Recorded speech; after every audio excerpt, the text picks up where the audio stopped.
오늘 여러분께 들려드릴 이야기는 정말 소름 끼치는 반전이 담긴 실화입니다. 주인공은 55세 최순자 씨. 그녀는 서울 종로구에 위치한 중견식품회사에서 청소원으로 일하고 있었습니다. 매일 새벽 5시면 어김없이 출근해서 4층짜리 사무실과 공장을 홀로 청소했죠. 화장실 변기를 닦고 사무실 바닥을 걸레질하고 쓰레기통을 비우고 공장 기계들을 닦는 일을 묵묵히 해냈습니다. 옷차림은 언제나 같았어요. 낡은 작업복에 고무장갑, 머리는 낡은 수건으로 대충 감싼 모습이었죠. 회사에는 특히 최순자 씨를 노골적으로 무시하고 괴롭히는 2명의 악질 직원이 있었습니다. 총무팀 과장인 38세 박철수와 인사팀 대리인 35세 김미영이었어요.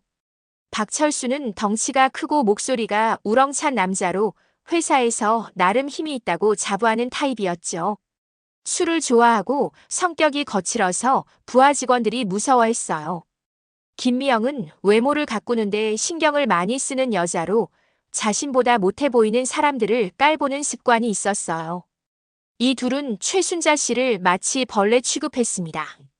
최순자 씨가 청소하고 있으면 일부러 큰 소리로 말하면서 지나가곤 했어요.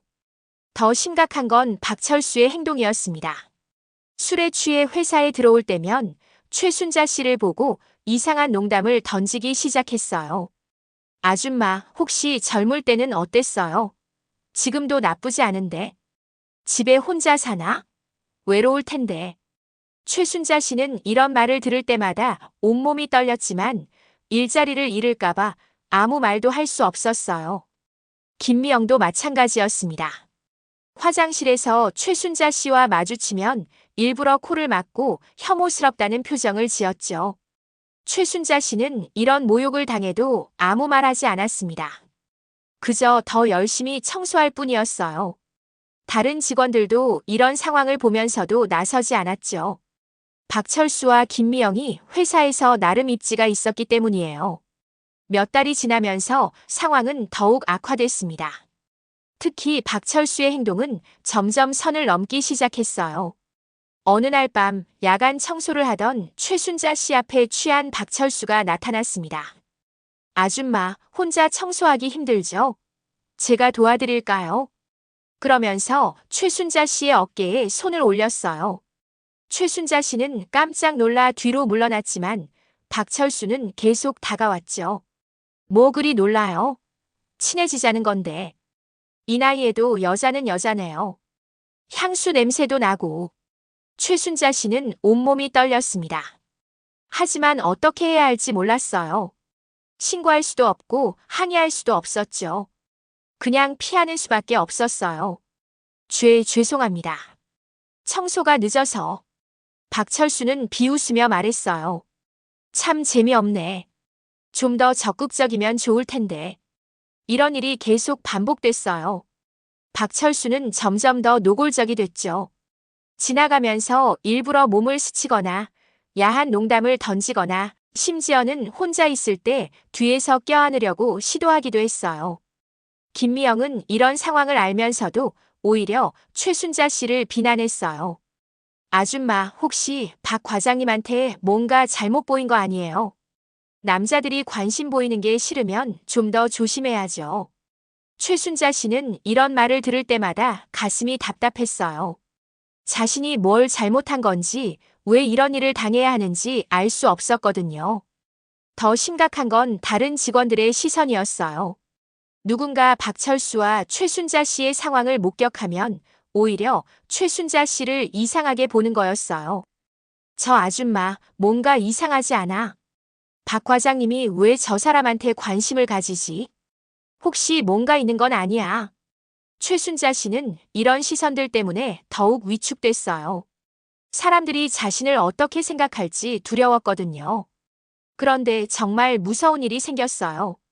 어느 날 밤 박철수가 완전히 취해서 나타났어요. 평소보다 훨씬 공격적이었죠. 아줌마, 오늘은 도망가지 마요. 그러면서 최순자 씨를 구석으로 몰았어요. 최순자 씨는 공포에 질려 떨었지만 어디로 갈 수도 없었어요. 제발. 그만해주세요. 하지만 박철수는 듣지 않았어요. 오히려 더 가까이 다가왔죠. 뭘 그리 무서워해요? 나쁜 일 하자는 것도 아니고. 다행히 그때 다른 직원이 나타나서 박철수가 물러갔지만 최순자 씨는 그날 밤 잠을 이루지 못했어요. 이런 일이 계속되면 더 큰 일이 생길 것 같았거든요. 하지만 회사 사람들은 여전히 무관심했어요. 오히려 최순자 씨가 문제라고 생각하는 사람들이 많았죠. 김미영은 동료들에게 이런 말을 했어요. 저 아줌마 분명 뭔가 노리는 게 있을 거야. 왜 박 과장님이 저 사람한테만 관심을 보이겠어? 나이가 저런데도 남자 유혹하는 방법을 아는 거 아니야? 이런 악의적인 소문이 회사 전체로 퍼졌어요. 최순자 씨는 점점 더 고립됐죠. 그런데 회사 사람들이 모르는 게 있었어요. 최순자 씨의 진짜 정체를. 최순자 씨는 참고 있었어요. 언젠가는 기회가 올 거라고 믿으면서. 그런데 박철수의 행동이 점점 더 노골적이 되자 최순자 씨의 참을성도 한계에 다다랐어요. 특히 어느 날 밤에 있었던 일은 정말 위험했어요. 박철수가 술에 완전히 취해서 최순자 씨를 창고로 끌고 가려 했거든요. 오늘은 끝까지 가볼 거야. 아무도 없으니까 괜찮을 거야. 최순자 씨는 정말 무서웠어요. 이번에는 정말 큰일이 날 것 같았거든요. 하지만 그 순간 갑자기 복도에서 발소리가 들렸어요. 거기 누구세요? 밤늦게 일하러 온 회계팀 직원이었어요. 박철수는 급히 자리를 뜨고 최순자 씨는 간신히 위험한 상황을 피할 수 있었죠. 하지만 이제 더 이상 참을 수 없었어요. 이런 식으로 계속되면 정말 돌이킬 수 없는 일이 생길 것 같았거든요. 그런데 바로 그때 회사에 큰 위기가 닥쳤습니다. 주요 거래처에서 갑자기 계약을 취소한다고 통보해 온 거예요. 이유는 제품의 품질 문제였는데 사실 경쟁사에서 더 좋은 조건을 제시해서 빼앗긴 거였죠.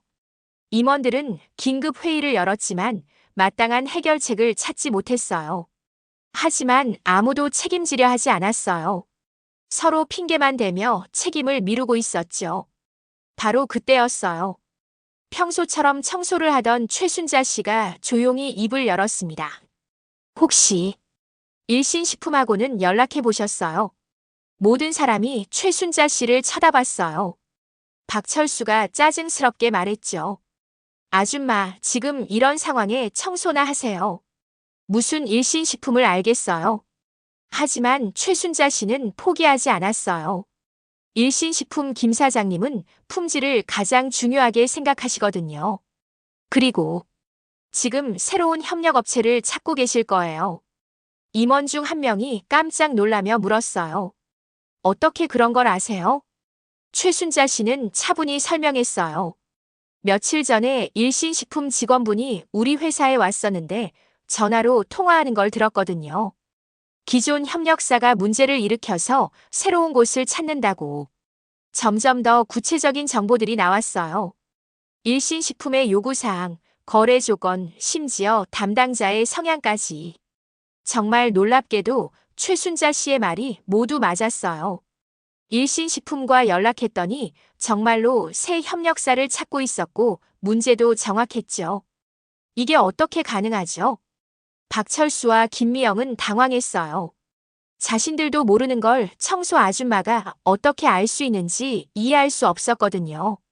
하지만 이건 시작에 불과했어요. 며칠 후 또 다른 문제가 생겼어요. 이번엔 인사 문제였죠. 핵심 직원 몇 명이 한꺼번에 그만두겠다고 나온 거예요. 도대체 왜 갑자기 이런 일이? 알고 보니 경쟁사에서 더 좋은 조건을 제시해서 빼가려는 거였어요. 특히 기술팀 팀장과 영업팀 주임이 나가면 회사에 큰 타격이 될 상황이었죠. 김미영이 인사팀 대리로서 해결해야 할 문제였지만 마땅한 방법을 찾지 못하고 있었어요. 연봉을 올려줄 수도 없고. 어떻게 하지? 그때 또다시 최순자 씨가 조용히 말했어요. 김 팀장님은 연봉보다는 자녀 교육에 관심이 많으시잖아요. 회사에서 교육비 지원을 해드린다면. 박 주임님은 건강이 좋지 않으신데 의료비 지원이나 건강검진 혜택을 늘려드리면 어떨까요? 정말 놀랍게도 이 방법들이 모두 효과가 있었어요. 연봉을 올려주지 않고도 직원들을 붙잡을 수 있었죠. 어떻게? 이런 걸 다 아세요? 최순자 씨는 조용히 대답했어요. 청소하면서 직원분들 이야기를 많이 들어서요. 하지만 박철수와 김미영은 의심스러워했어요. 두 사람은 최순자 씨를 더욱 예의주시하기 시작했어요. 그리고 더욱 노골적으로 괴롭히기 시작했죠. 박철수는 술 취한 척하면서 더욱 노골적인 성희롱을 했어요. 아줌마 이상해. 왜 이렇게 똑똑한 거야? 혹시 예전에 다른 일 했어? 아무래도 수상해. 밤에 한번 자세히 얘기해 볼까? 김미영도 마찬가지였어요. 저 사람 정체가 뭐지? 분명 뭔가 꾀가 있을 거야. 나이 들어서 회사 노리는 건 아니겠지. 두 사람은 최순자 씨를 함정에 빠뜨리려고 여러 가지 계획을 세웠어요. 어느 날 박철수가 일부러 중요한 회계 서류를 최순자 씨 청소구역에 두고 갔어요. 그리고 나서 그 서류가 없어졌다며 소동을 벌였죠. 중요한 계약서가 사라졌어. 분명히 여기 뒀는데. 김미영도 가세했어요. 혹시 청소하면서 잘못 버린 건 아니에요? 아니면 일부러? 왜 일부러요? 회사 기밀을 빼돌리려고 하는 건 아닌가요? 정말 악의적인 의심이었어요. 최순자 씨는 억울했지만 어떻게 반박해야 할지 몰랐어요. 최순자 씨는 절망했어요. 이렇게 되면 정말로 회사에서 쫓겨날 수도 있었거든요. 하지만 그 순간 진실이 밝혀졌어요. 사장실에서 CCTV를 확인한 결과 박철수가 서류를 자신의 사무실 서랍에 숨겨둔 게 드러난 거예요. 박 과장, 이게 뭡니까? 박철수는 당황했지만 어떻게든 변명하려 했어요. 아, 제가 헷갈렸나 봐요. 미안해요. 하지만 이미 모든 게 다 보였어요. 최순자 씨를 고의로 곤란하게 만들려고 한 게 뻔했거든요. 사장은 분노했어요. 직원을 이런 식으로 괴롭히다니. 도대체 왜 이런 짓을 한 겁니까? 박철수는 결국 진실을 털어놨어요. 두 사람의 추악한 본성이 완전히 드러났어요. 그동안 최순자 씨를 괴롭힌 것도 성희롱한 것도 모두 열등감과 질투 때문이었던 거죠. 사장은 더욱 분노했어요. 당장 사직서 쓰십시오. 이런 사람들과는 더 이상 일할 수 없습니다. 하지만 놀랍게도 최순자 씨가 나섰어요. 사장님, 잠깐만요. 모든 사람이 그녀를 쳐다봤어요. 그런데 그 순간 최순자 씨의 모습이 달라졌어요. 평소에 움츠린 모습이 아니라 당당하고 위험 있는 모습이었죠. 이 사람들을 용서해 주세요. 박철수와 김미영은 깜짝 놀랐어요. 자신들을 그토록 괴롭혔는데도 오히려 감싸주는 거였죠. 하지만 최순자 씨는 아직 할 말이 더 있었어요. 대신 제가 한 가지 말씀드리고 싶은 게 있습니다. 사장이 물었어요. 무엇입니까? 최순자 씨는 심호흡을 하고 천천히 입을 열었어요. 사실, 저는 15년 전에 이 회사에서 일했습니다. 네. 모든 사람이 당황했어요. 하지만 최순자 씨는 계속했어요. 제 이름은 최순자가 아닙니다. 본명은 최미경이고 15년 전까지 이 회사의 기획이사였습니다. 순간 사무실이 조용해졌어요. 몇몇 나이 많은 직원들이 뭔가 기억하려는 듯한 표정을 지었죠. 최미경 이사님. 총무부장이 깜짝 놀라며 일어났어요. 설마 그 최미경 이사님이신가요? 최순자. 아니, 최미경은 고개를 끄덕였어요. 네, 맞습니다. 사무실이 완전히 뒤집어졌어요. 15년 전 최미경 이사는 이 회사의 전설 같은 인물이었거든요. 20대 후반에 이사로 승진해서 회사를 위기에서 구해낸 천재 경영인이었죠. 그런데 왜 지금? 최미경은 차분히 자신의 이야기를 시작했어요. 15년 전 남편이 갑자기 뇌출혈로 쓰러졌어요. 식물인간 상태가 되면서 간병비와 의료비가 천문학적으로 들어가기 시작했죠. 더 큰 충격은 남편의 사업 파트너가 모든 재산을 들고 도망간 것이었어요. 하루아침에 모든 걸 잃었어요. 집도 차도 저축도 모두 병원비로 날아갔죠.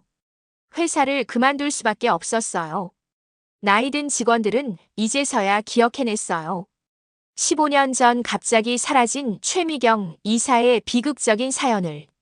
그 후 10년 동안 온갖 일을 다 했어요. 남편을 돌보면서 생계를 유지하려고. 하지만 나이가 들수록 일자리 구하기가 어려워졌죠. 3년 전 남편이 세상을 떠났어요.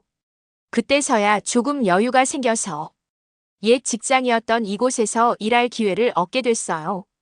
박철수와 김미영은 얼굴이 새하얗게 질렸어요. 자신들이 그토록 무시하고 괴롭힌 사람이 그런 대단한 분이었다니. 하지만 최미경의 이야기는 아직 끝나지 않았어요. 사실 제가 다시 이 회사에 온 이유가 있어요. 사장이 긴장하며 물었어요. 무슨 이유입니까? 최미경은 잠깐 말을 멈췄다가 계속했어요. 15년 전 제가 회사를 떠날 때 한 가지 미완성인 프로젝트가 있었어요. 당시 저는 이 회사를 아시아 최고의 식품회사로 만들 계획을 세우고 있었죠. 그 계획의 핵심은 중국과 동남아시아 진출이었어요. 하지만 제가 떠나면서 모든 게 중단됐죠. 임원들이 술렁거렸어요. 15년 전 최미경 이사의 해외 진출 계획은 너무 앞서간 것이라고 여겨졌는데 지금 보니 정말 탁월한 성견지명이었거든요. 이 3년 동안 청소를 하면서 이 회사의 모든 걸 다시 파악했어요. 직원들의 능력, 회사의 강점과 약점, 시장 상황. 그리고 지금이야말로 그 계획을 실행할 완벽한 타이밍이라는 걸 깨달았어요. 사장이 떨리는 목소리로 물었어요. 그 계획이 뭡니까? 최미경은 가방에서 두꺼운 서류 뭉치를 꺼냈어요. 지난 3년 동안 밤마다 만든 사업 계획서입니다. 서류를 받아본 임원들은 경악했어요. 그 내용이 상상을 초월했거든요. 이건 정말 대단한데요. 중국 시장 분석이 이렇게 정확할 수가. 동남아시아 진출 전략도 완벽해요. 더 놀라운 건 구체적인 실행 방안이었어요. 어떤 업체와 파트너십을 맺어야 하는지, 어떤 제품을 우선 출시해야 하는지, 마케팅 전략은 어떻게 세워야 하는지. 모든 게 치밀하게 계획되어 있었어요. 이대로 하면 정말 대박이 날 것 같은데요. 매출이 몇 배는 늘어날 것 같아요. 하지만 사장은 의문이 있었어요. 그런데 왜 지금까지 말씀하지 않으셨어요? 최미경은 쓸쓸하게 웃었어요. 누가 청소 아줌마의 말을 믿겠어요? 그리고 저는 이미 한 번 실패한 사람이잖아요. 더구나 어떤 사람들은 그녀의 시선이 박철수와 김미영에게 향했어요. 저를 의심하고 괴롭히기까지 했으니까요. 박철수와 김미영은 땅에 구멍이라도 뚫고 들어가고 싶었어요. 자신들이 그토록 무시한 사람이 회사를 구할 수 있는 유일한 희망이었다니. 사실 저에게는 다른 선택지도 있었어요. 네. 최미경은 다른 서류를 꺼냈어요. 경쟁사인 대한식품에서 저에게 제안을 해왔거든요. 제 정체를 알고 있는 사람이 있었나 봐요. 모든 사람이 경악했어요. 대한식품은 업계 1위 기업이었거든요. 전무이사 자리와 함께 이 해외 진출 프로젝트를 맡아달라고 했어요. 연봉은 지금의 20배가 넘죠. 사장은 식은땀을 흘렸어요. 그럼 우리 회사는? 박철수와 김미영을 똑바로 쳐다봤어요. 만약 제가 그 제안을 받아들인다면 이 회사는 앞으로 5년 내에 망할 거예요. 왜냐하면 저는 이 회사의 모든 약점을 알고 있거든요. 어떻게 공격하면 가장 타격이 클지도 알고 있고요. 박철수와 김미영의 얼굴이 새하얗게 질렸어요. 자신들이 괴롭힌 사람이 회사의 운명을 좌우할 수 있는 사람이었다니. 하지만 최미경의 표정이 부드러워졌어요. 저는 아직 이 회사를 사랑해요. 제 청춘을 바친 곳이거든요. 그래서 마지막으로 한 번 더 기회를 드리고 싶어요. 사장이 떨리는 목소리로 물었어요. 어떤 기회 말입니까? 저를 다시 임원으로 복직시켜 주시면 이 해외 진출 프로젝트를 성공시켜 드릴게요. 대신 조건이 있어요.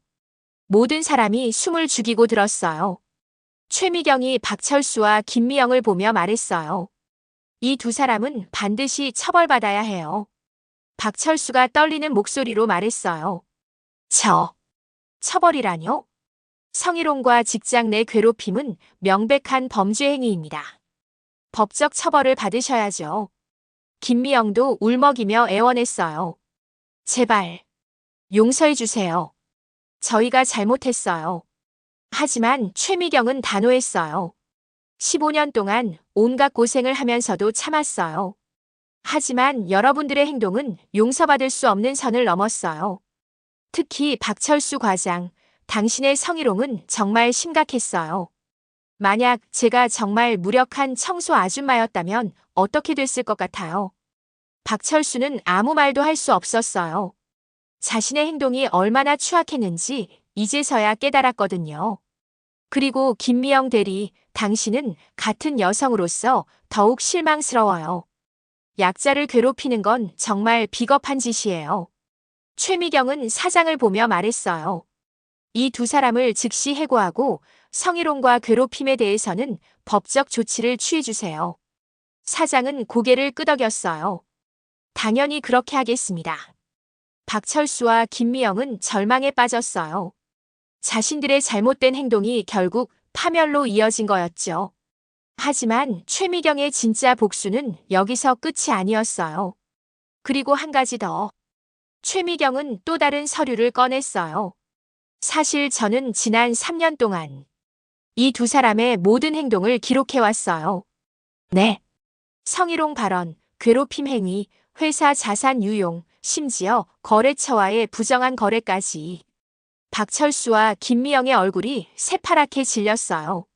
자신들의 모든 잘못이 다 기록되어 있다니.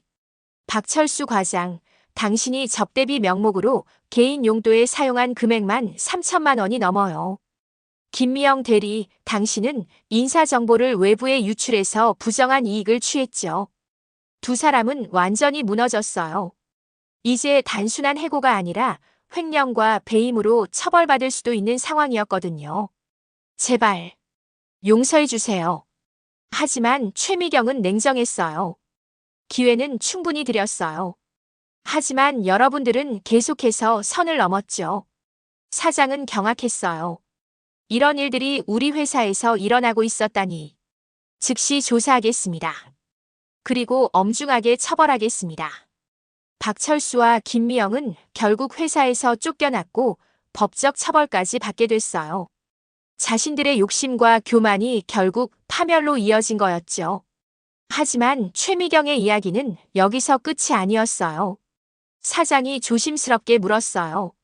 그럼 이사님께서 다시 저희와 함께 해주시는 건가요?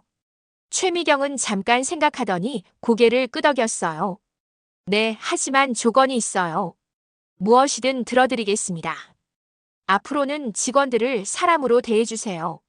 학벌이나 출신, 현재 하는 일로 사람을 판단하지 말고요. 그리고 진짜 실력 있는 사람을 알아보는 눈을 기르세요. 겉모습에 속지 말고요. 모든 직원들이 고개를 숙였어요. 그동안 얼마나 편견에 사로잡혀 있었는지 깨달았거든요. 최미경은 다시 기획이사로 복직했고 그녀의 해외 진출 프로젝트는 대성공을 거뒀어요. 회사 매출이 3배나 늘어났고 아시아 최고의 식품회사로 성장했죠. 그리고 1년 후 최미경은 전 직원 앞에서 마지막 이야기를 했어요. 여러분, 저는 여러분들에게 원망하지 않습니다. 하지만 한 가지는 꼭 기억해 주세요. 모든 사람이 숨을 죽이고 들었어요. 사람을 겉모습이나 현재 상황으로만 판단하면 결국 진짜 가치 있는 것을 놓치게 됩니다. 그리고 누구든지 존중받을 권리가 있어요. 어떤 일을 하든 어떤 처지에 있든 말이에요. 그녀의 눈에서 눈물이 흘렀어요. 저는 3년 동안 청소 일을 하면서 정말 많은 걸 배웠어요. 겸손함도, 인내심도, 그리고 진정한 인간의 가치가 무엇인지도. 만약 그 시간이 없었다면 저는 지금의 성공을 이룰 수 없었을 거예요. 모든 직원들이 기립박수를 보냈어요. 눈물을 흘리는 사람도 많았죠. 최미경은 더 이상 청소 아줌마가 아니었어요. 모든 사람이 존경하는 진정한 리더가 된 거였죠. 그리고 박철수와 김미영은 그들은 자신들의 잘못을 뒤늦게 깨달았지만 이미 늦었어요. 업계에서 완전히 퇴출당했고 다른 회사에서도 받아주지 않았죠. 진정한 승리는 복수가 아니라 용서와 성장에 있다는 걸 최미경이 몸소 보여준 거였어요. 이 이야기의 교훈은 명확해요. 사람을 함부로 판단하지 마세요. 그리고 누구든지 존중하며 대하세요. 왜냐하면 당신이 무시하는 그 사람이 언젠가 당신의 운명을 좌우할 수도 있으니까요.